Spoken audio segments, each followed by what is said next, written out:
Ms. Miers has evidently, as her counsel indicated in his recent letters, failed to appear today to answer questions and produce relevant documents in accordance with her obligations under the subpoena served to her on June 13th. If she does appear, we will resume our hearing as intended. But the last word we have from her counsel is that she will not, and indeed she is not present here. So we will proceed now on that basis. According to letters that we have received from her counsel, her refusal is based on letters she has received from current White House counsel Fred Fielding asserting related claims of executive privilege and immunity. Many of these claims had already been raised and communicated to us previously. We have given all these claims careful consideration, and the Chair is prepared to rule that those claims are not legally valid and that Ms. Miers is required, pursuant to the subpoena, to be here now and to produce documents and answer questions. After I rule, I will entertain a motion to sustain this ruling. We're here today because we issued a subpoena. That's why we're here, not that we knew or didn't know that Ms. Miers was coming or not. She told us she was originally, and then somehow or someone changed her mind. So when he asked the ranking member for the majority to submit evidence that would prove what it is we're looking for, that's what we were holding the hearing for. This would have been the very first White House witness to show up, even though she's an ex-White House witness. I'm just wondering if the White House can call a former employee and tell him not to show up. It seems to me that we're proceeding under as reasonable and modest an approach as we can possibly make. And it's in that spirit that I congratulate the subcommittee, majority members and minority members, for being here. This is important. Are congressional subpoenas to be honored, or are they optional?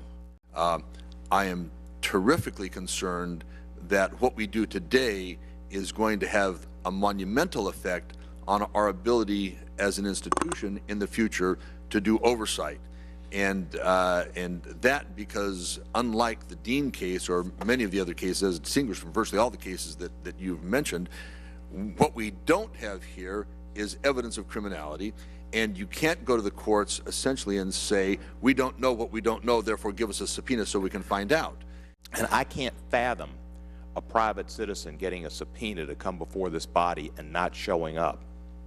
The idea that we're all talking about what she might say or what she may not say and what these issues are, and what we've got here is an empty chair.